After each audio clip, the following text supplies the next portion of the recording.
မင်္ဂလာပါရှင် The Health Channel ကနေပြန်လည်ကြိုဆိုလိုက်ပါတယ်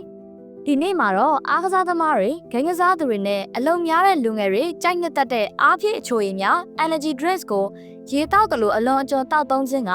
ဘလို့အသက်အန္တရာယ်ဖြစ်စေနိုင်တယ်လဲဆိုရက်တကယ်ဖြစ်ရမှန်သတိပေးချက်နဲ့စိတ်ပညာဆိုင်ရာအမြင်တွေကိုတင်ဆက်ပေးသွားမှာပဲဖြစ်ပါတယ်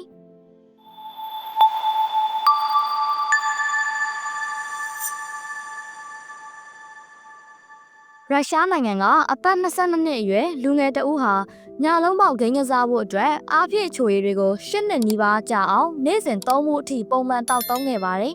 ။ရလဒ်ကတော့ခန္ဓာကိုယ်ထဲမှာနှစ်ပေါင်းများစွာစုပုံလာတဲ့ဓာတုပစ္စည်းတွေကြောင့်သူ့ရဲ့ပန်ခရီယပ်ဟာပျက်စီးသွားပြီးအသည်းတွေပါထိခိုက်ခဲ့ပါတယ်။အဆုံးမှာတော့ရုတ်တရက်လမ်းမလျှောက်နိုင်တော့ပဲဆေးရုံမှာအရေးပေါ်အခြေအနေနဲ့ကုသမှုခံယူခဲ့ရပါတယ်။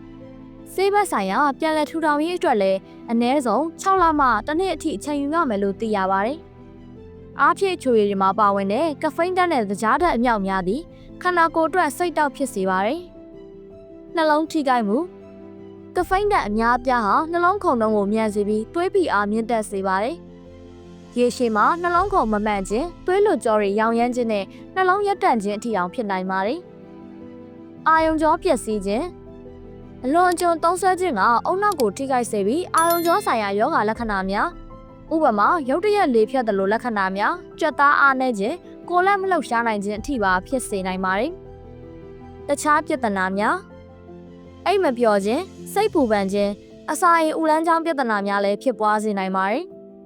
အားဖြည့်ချိုရည်တွေကိုခိတခဏစွမ်းအင်ရဖို့သုံးစွဲနိုင်ပေမဲ့ရေတောက်တယ်လို့မျိုးနေ့စဉ်အလွန်အကျွံသုံးစွဲခြင်းဟာကျန်းမာရေးကိုပြန်ပြင်လို့မရနိုင်တဲ့အထိထိခိုက်စေနိုင်ပါတယ်